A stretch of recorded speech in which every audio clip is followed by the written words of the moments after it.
Hi friends, ఈరోజు ఈ వీడియోలో ఆంధ్రప్రదేశ్ రాష్ట్ర వ్యాప్తంగా తల్లికి వందనం పథకానికి సంబంధించిన నిధుల కోసం ఎదురు చూస్తున్న లబ్ధిదారులకు ఒక ముఖ్యమైన అప్డేట్ వచ్చింది. ఈ డబ్బులు ఏ తేదీన ఎప్పుడు విడుదల చేస్తారు ఏంటి, సో దానికి సంబంధించిన పూర్తి ఇన్ఫర్మేషన్ ఈ వీడియోలో తెలుసుకుందాం. సో ఇప్పటి వరకు జూన్ 19న నిధులు విడుదల అవుతాయని ప్రచారం జరిగినప్పటికీ తాజాగా అందుతున్న సమాచారం ప్రకారం ఆ తేదీలోగా చెల్లింపులు జరిగే అవకాశం తగ్గినట్లు తెలుస్తుంది. దీనిపై ప్రభుత్వం త్వరలో అధికారిక షెడ్యూల్ను ప్రకటించే అవకాశం ఉందని వార్తలు వస్తున్నాయి. అలాగే పథకానికి సంబంధించిన గైడ్లైన్స్, అర్హత ప్రమాణాలు, షెడ్యూల్స్ మరియు ఇతర కీలక వివరాలను కూడా విడుదల చేసే అవకాశం ఉంది. ఈ విద్యా సంవత్సరమైన 2026-27కు సంబంధించి సుమారు 68 లక్షల మంది అర్హుల ఖాతాల్లో నిధులు జమ చేయాలనే లక్ష్యంతో ప్రభుత్వం ఏర్పాట్లు చేస్తున్నట్లు సమాచారం. అయితే జూన్ 19న విడుదల ఎందుకు జరగదు అనే అంశంపై కూడా కొన్ని కారణాలు వినిపిస్తున్నాయి. గతంలో తల్లికి వందనం పథకం నిధులు 2 విడతల్లో విడుదలయ్యాయి. మొదటి విడతలో అప్పటికే చదువుతున్న విద్యార్థులకు, రెండో విడతలో కొత్తగా మొదటి తరగతి మరియు ఇంటర్ ఫస్ట్ ఇయర్లో చేరిన విద్యార్థులకు నిధులు జమ చేశారు. దీంతో పలువురు లబ్ధిదారులు బ్యాంక్ ఖాతా సమస్యలు, డేటా లోపాలు మరియు ఇతర సాంకేతిక కారణాల వల్ల డబ్బులు పొందలేకపోయారు.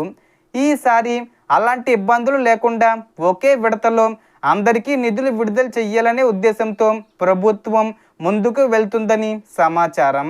ప్రస్తుతం కొత్త అడ్మిషన్లు జరుగుతున్న నేపథ్యంలో మొదటి తరగతి మరియు ఇంటర్ ఫస్ట్ ఇయర్ విద్యార్థుల వివరాలను సేకరించి ధృవీకరించాల్సి ఉంది. అలాగే అర్హుల తుది జాబితా సిద్ధం చేయడానికి అవకాశం కల్పిస్తారు. ఈ ప్రక్రియకు కూడా కొంత సమయం పట్టే అవకాశం ఉందని తెలుస్తుంది.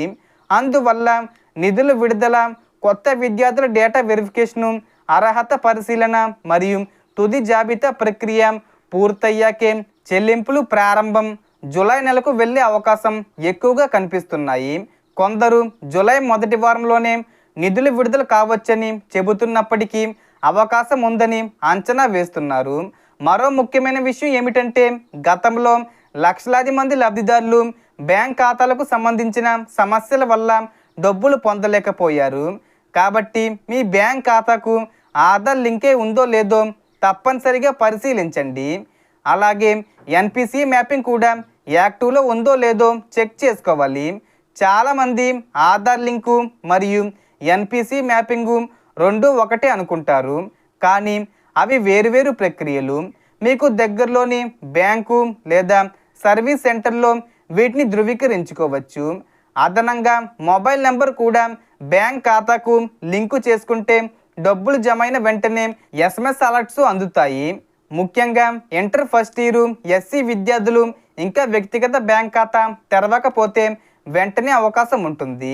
కాబట్టి అవసరమైన పత్రాలు సిద్ధం చేసుకుని ఖాతా ప్రారంభించుకోవడం మంచిది. మొత్తంగా చూస్తే తల్లికి వందనం పథకానికి సంబంధించిన నిధుల విడుదలపై త్వరలో మరింత స్పష్టత వచ్చే అవకాశం ఉంది. సో దీనికి సంబంధించి ఏ చిన్న ఇన్ఫర్మేషన్ వచ్చినా నేను వీడియో చేసి పోస్ట్ చేస్తాను. ఆ యొక్క అప్డేట్స్ మీరు మిస్ కాకుండా ఉండాలంటే వెంటనే మన ఛానల్ని సబ్స్క్రైబ్ చేసుకోండి. సో మనకు వచ్చిన ఇన్ఫర్మేషన్ ఇది ఫ్రెండ్స్. మీకు ఈ వీడియో నచ్చితే లైక్ చేయండి, షేర్ చేయండి అండ్ సబ్స్క్రైబ్ చేసుకోండి. Thanks for watching.